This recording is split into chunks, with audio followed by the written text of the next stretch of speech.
Здравствуйте! В эфире информационный выпуск Амшик Шара. Сегодня в выпуске.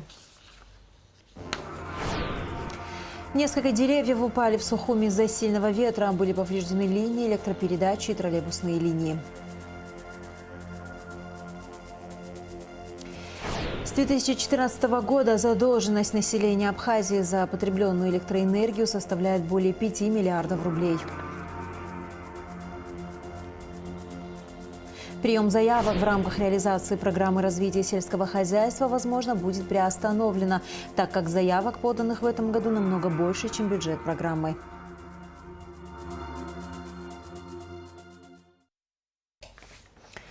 Несколько деревьев упали в Сухуми из-за сильного ветра. Были повреждены линии электропередачи и троллейбусные линии. Специалисты работали всю ночь, чтобы ликвидировать последствия непогоды. Стихия нанесла ущерб и в районах республики. Лаура Капш расскажет подробности.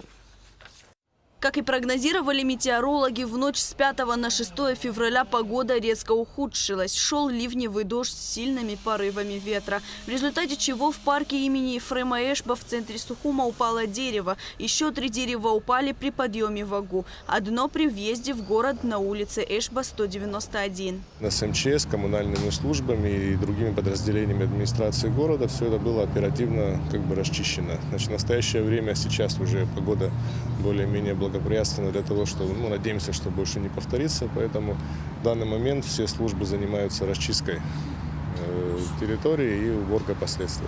Больше всего пострадал микрорайон Синоп, где сильный ветер повалил 3 больших дерева, которые упали на трассу и перекрыли движение автотранспорта. Сотрудники МЧС оперативно отреагировали и устранили последствия. Таким образом, движение было восстановлено. Упавшие деревья также повредили линии электропередачи и троллейбусные линии. С утра над ликвидацией последствий непогоды на месте работали коммунальные службы и сотрудники СУЭС. Они распилили деревья и убрали их с проезжей части. Также восстанавливают линии электропередачи. В результате того, что дерево оборвало, когда при падении оборвало силовые провода, значит, вчера там они были обесточены, потому что, учитывая, что оборванные и оголенные, чтобы не создать неприятную ситуацию, для угрозы безопасности жителей и всех окружающих, они были, естественно, обесточены. Но, учитывая вчерашний сильный ливень, то есть ночью это не получалось устранять, потому что в такую погоду работать невозможно, поэтому сейчас под утро уже люди занимаются, восстанавливают все это. Это какие районы? Это район Синопа.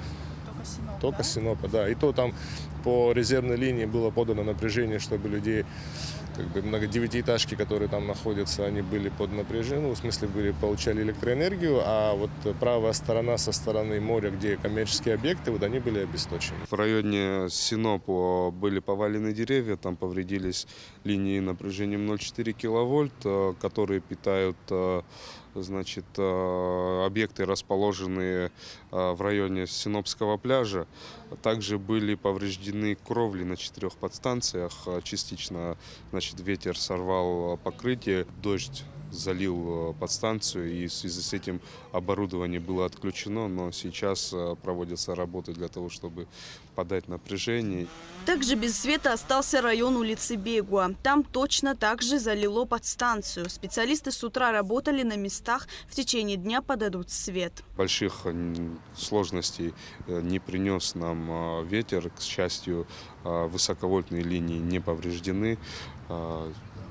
Единственное, что из-за возросших нагрузок у нас случаются аварии на линиях и на оборудовании, которые приводят к обесточению вне графика. К сожалению, пока мы не можем справиться со всеми оперативно, потому что у нас просто не хватает рук. Мы не всегда можем быстро выехать на все заявки. То есть наши ребята работают постоянно, непрерывно. В Очамчире сильным ветром снесло крышу многоквартирного дома, повалены деревья в некоторых селах, повреждены электрические провода. Несколько деревьев повалило и в Тхуарчале. К утру службы ЖКХ их убрали. Движение в городе не заблокировано. Также город остался без света из-за обрыва электропроводов. Аварию ликвидируют в ближайшее ближайшее время. В Галском районе упало около 5 деревьев. Их убирают коммунальщики. Движение в городе не заблокировано. В Гудаутском районе несколько деревьев повалило на дороге в Лыхны. В Звандрипше снесло 3 небольших моста.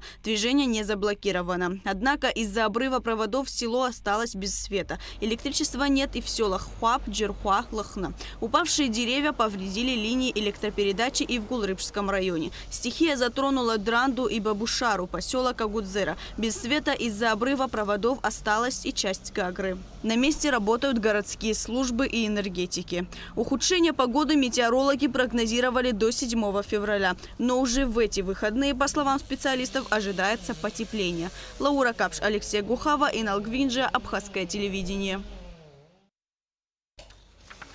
В городе Гал из-за сильного ветра также упали несколько деревьев и были повреждены линии электропередачи. О работах по ликвидации последствий непогоды в репортаже наших коллег из Гал Медиа.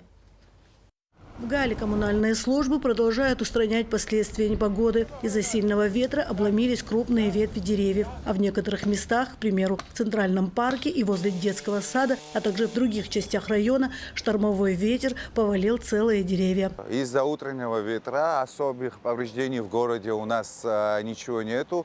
Повреждения повалились несколько деревьев. И рабочие коммунального отдела с утра уже с 8 часов работают. И это в основном центральный парк и квартирные дома, садик Свирель. Думаем, до вечера уберем все тут. Работники аварийно-спасательных и коммунальных служб города оперативно устраняют последствия сильного ветра не только в городе, но и в селах Галского района. Упавшие деревья уже распилили и убрали. Некоторые из них порвали линии электропередач и закрыли проезд автомобилям. На данный момент мы находимся около детского сада, где произошла авария. Дерево упало на линию электропередач и повредило высоковольтные линии. Ведутся ремонтные работы для восстановления данной линии. Аварийно были выключены фидер номер 8 и фидер номер 1. Аварии зафиксированы в городе Гал, в селах Мзиур, Набакеви, Атабая. На данный момент оперативно-выездные бригады уже выезжают на место аварии и планируем устранить все эти проблемы в течение дня, если нам это удастся. Как отметил глава администрации Константин Пилия, в целом существенных повреждений стихия, к счастью, не принесла. Работы по ликвидации ее последствий ведутся в селах Батайгуара, Хаштах, Хяцха, Шашиквара, Таглан, где энергетики восстанавливают поврежденные линии электропередач. Глава района дал поручение коммунальным службам оперативно заняться расчисткой улиц, а энергетикам в ближайшее время восстановить электроснабжение. Анжела Убилава, Тея Бесари, Борис Цацуа, Гал Медиа. Последствия непогоды сказались и на нескольких участках железнодорожных путей. Ночью 6 февраля сильный ветер повалил деревья на железную дорогу в районе Синопа, поселка Агудзера и села Кындах. В ликвидации последствий ремонтные бригады АЖД использовали спецтехнику и справились с ситуацией. Проблемы остаются на перегоне Гудаута-Звандрипш, там повреждена контактная сеть. Место повреждения уже установлено и специалисты приступят к ремонту. Остается риск подмыва железнодорожного полотна на перегоне Гагра-Цандрипш. Сотрудники АЖД ведут круглосуточный мониторинг ситуации. К другим новостям. Проблема собираемости платежей за потребленную электроэнергию – одна из главных в сфере энергетики. Если бы абсолютно все граждане республики добросовестно платили бы по счетам, то ситуация в энергетической сфере была бы намного лучше. С 2014 года задолженность населения Абхазии составляет более 5 миллиардов рублей. О собираемости платежей и о том, что делается, чтобы изменить ситуацию, в репортаже Гугуцы Вардания. Согласно данным Черноморэнерго, динамика собираемости за потребленную электроэнергию на протяжении десятилетий не превышала и 25%, в то время как для нормального функционирования энергетической компании необходимо хотя бы 60%, отмечают специалисты. С 2014 года задолженность населения Абхазии за потребленную электроэнергию составляет более 5 миллиардов рублей. На эти средства можно полностью отремонтировать все 42 трансформаторные подстанции республики, большинство из которых находится в неудовлетворительном состоянии, отмечают энергетики. Возьмем 110 на 10 подстанцию. около 250 миллионов бюджетирования на одну подстанцию. Это практически полная реконструкция. Получается, у нас их всего 42 подстанции, то есть за 5 миллиардов все подстанции плюс линии можно было бы привести в надлежащее состояние техническое. Среди абонентов республики около 4,5 тысяч госпредприятий, ИП, ООО, а также 7,5 тысяч льготных плательщиков. Остальные – физические лица, с которыми возникают особые проблемы. Сама логика восприятия электроэнергии, она недопонимается. То есть ее воспринимают, электроэнергию воспринимают как налог. По сути, не по сути, но реально это продукт. То есть этот продукт необходимо произвести, передать, распределить, донести до конечного потребителя. В этом цикле очень большой объем технического процесса и необходимого объема персонала, который должен это все обслуживать. Чтобы улучшить ситуацию, в республике уже более 2 лет действует государственная программа установки приборов учета. На сегодняшний день установлено 23 тысячи счетчиков, при помощи которых работает автоматическая программа отключения абонентов при неуплате за потребленную электроэнергию. Это позволило в разы увеличить собираемость в разных населенных пунктах. Мы наблюдаем динамику собираемости в этих местах более 75%. В случае отключения, естественно, человек вынужден заплатить.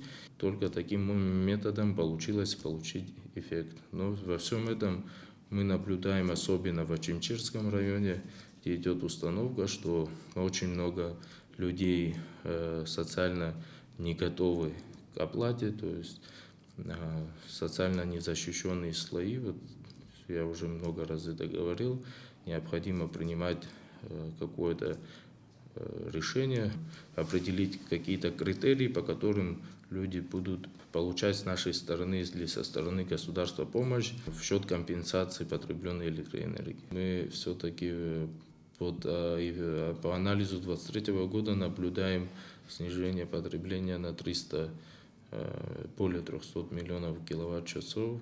В 2024 году планируется установить еще 30 тысяч счетчиков за счет средств государственного бюджета. В программу по установке приборов вкладывается и Черноморэнерго. В прошлом году более 60 миллионов собственных средств Черноморэнерго затратили на установку приборов учета. То есть данная программа продолжается, и мы за свой счет уже в этом году приобрели именно коммерческих приборов учета, направленные на установку коммерческим лицам.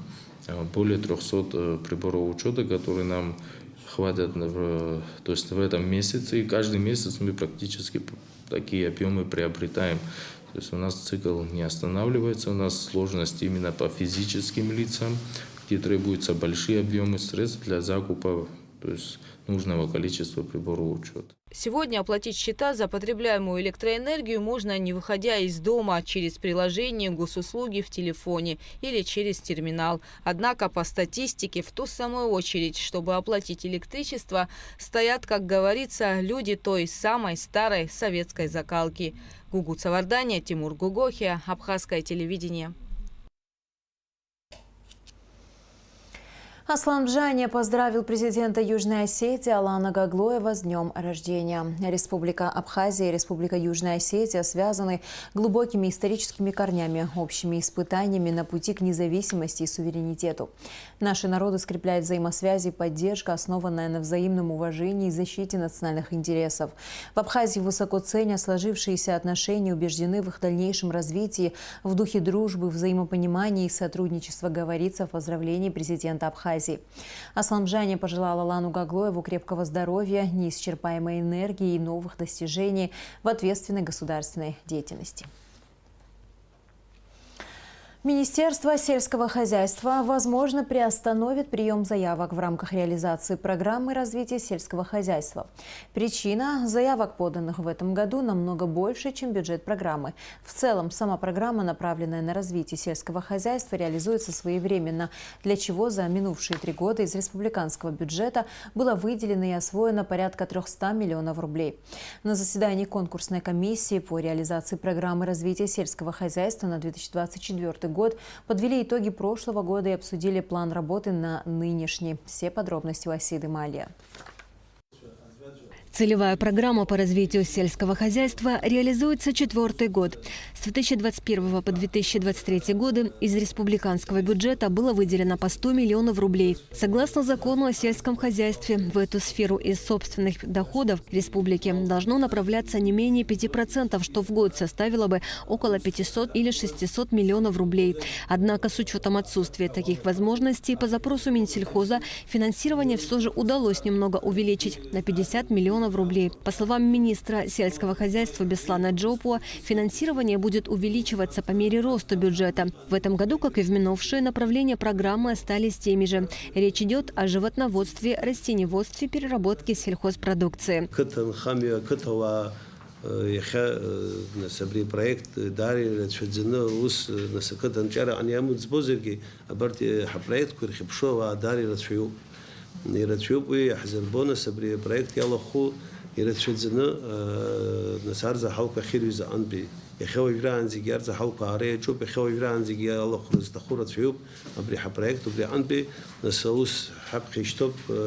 حرا نحمو يحزوجوا بجد عن بفرح خير خنا проект секретарь سدر رayون يشوختو بس بخزنة أيلخ تخوب لحخرب ناس خلاص الخز زجي يشوختو بش ناس أرزح حلق نمخر بيبش يزكوز على حبخ عوم سنتوم حقوب شرب بش بس احترام. В рамках программы развития сельского хозяйства средства осваивались в 2 направлениях: приобретение химических препаратов и проведение мероприятий по борьбе с вредителями и болезнями сельхозкультур, и непосредственно финансирование проектов. Их количество за минувший год составило 264. На приобретение химических препаратов и проведение мероприятий по борьбе с болезнями и вредителями 10 миллионов рублей. На финансирование проектов по сельскохозяйственным направлениям, одобренных к реализации конкурсной комиссии, 90 миллионов рублей. В комиссию поступило 264 проекта на общую сумму 167,8 миллионов рублей. В ходе изучения проектов с выездом на место реализации проекта и их отбора конкурсной комиссией было одобрено 210 проектов на сумму 89,5 миллионов рублей. По словам Тываза Ачбы, по направлению приобретения средств малой механизации 89 хозяйств обеспечили мини-тракторами и мотоблоками с навесным оборудованием, а также прицепными агрегатами. По направлению развития растениеводства одобрили 98 проектов на сумму 37 миллионов 500 тысяч рублей. По направлению развития производственной базы для переработки сельхозпродукции комиссия одобрила 13 проектов на сумму 12 миллионов 200 тысяч рублей. Таким образом, в республике появились новые производства виноводочных изделий, аджики, пункты приема цитрусовых и другие производства. Что касается направления развития животноводства, за 2023 год комиссия одобрила 39 проектов на сумму 13 миллионов 600 рублей.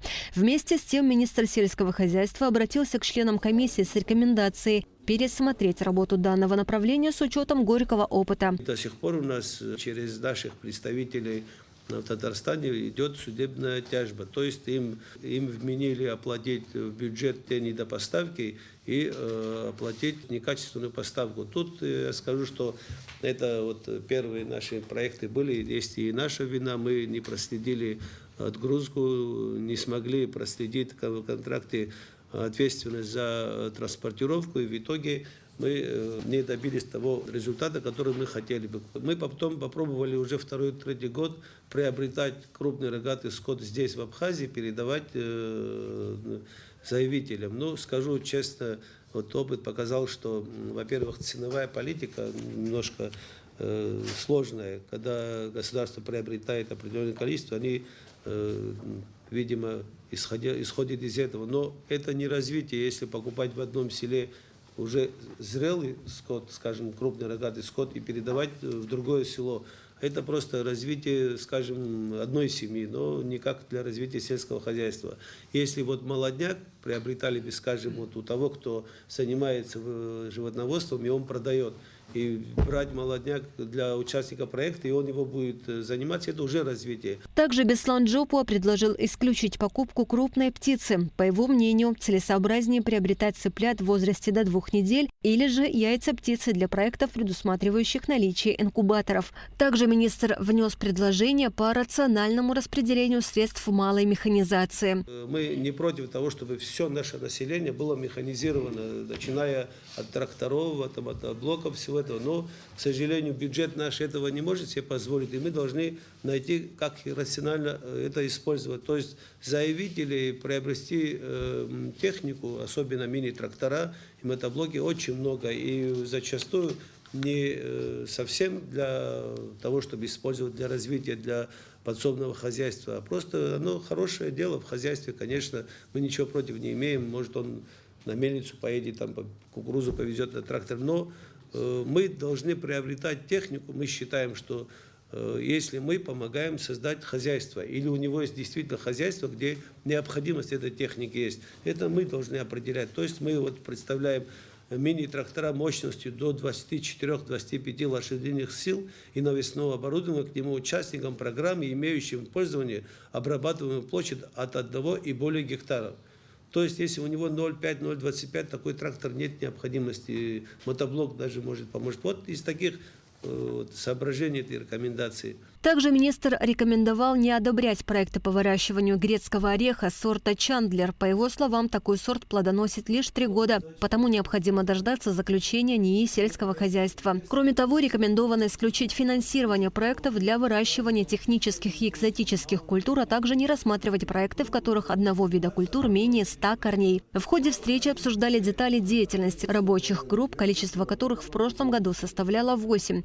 По мнению членов комиссии, в этом году число рабочих групп необходимо увеличить. Дело в том, что некоторые районы по количеству заявлений в разы превосходят другие, от чего зависит нагрузка.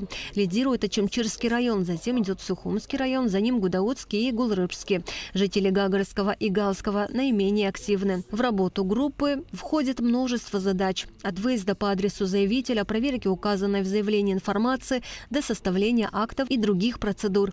Что касается работы программы за 2024 год, по словам Тайваза Ачба, к реализации принято 419 проектов на общую сумму 211 миллионов 134 тысячи рублей. Наибольшее количество проектов представлено от Ачимчирского района.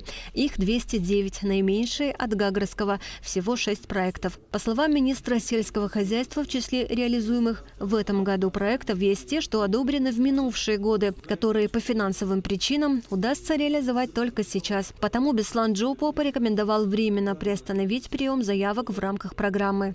Асида Малия, Михаил Братухин, Абхазское телевидение. Состоялась встреча актива нового Афона с главой Гудаутского района Раулем Лолуа. Обсуждались насущные проблемы, вопросы электроэнергетики, развития инфраструктуры города и многое другое. Встреча получилась конструктивной и результативной. Репортаж Рады Чичава.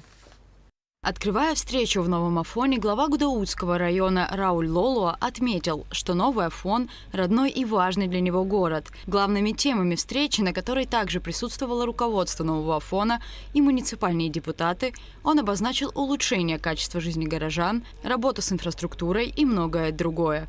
Я хотел бы с вами поговорить о таких важных, насущных вопросах, которые нас волнуют, и то, что нам необходимо сделать, чтобы улучшить и качество нашего города, и качество жизни наших людей, горожан. Хотел бы обозначить определенные шаги и действия, которые мы сейчас будем проводить, и, конечно же, которые должны коснуться города Новый Афон. Как отметил Лолу, одной из главных проблем, волнующих горожан, является проблема электроэнергии. Мы сейчас получаем переток Российской Федерации. В Российской Федерации мы оплачиваем за каждый киловатт-часов по 4 рубля. Сумма может быть больше. Вот, к сожалению, собираемость в районе у нас очень низкая. Вы, наверное, знаете эту цифру. Здесь представитель руководства районной электросети. Мы тоже, наверное, послушаем по последней информации, что у нас происходит в районе. Я хочу вас проинформировать и попросить, что в ближайшее время мы смогли бы провести такую работу с главами сел в городе здесь. Если мы собираемость не увеличим и не выйдем выше 11%, которая сейчас у нас стабильно держится, но представляете, 11%, насколько низкая собираемость по всему району, это у нашего населения. Конечно, у предприятий и организаций процент выше, но он тоже оставляет желать лучшего. Поэтому я хотел бы вот сейчас буквально в пределах вот этого короткого срока подключиться к этой работе, подключиться всем. Мы ситуацию в этом плане должны начать хотя бы стараться ее изменять.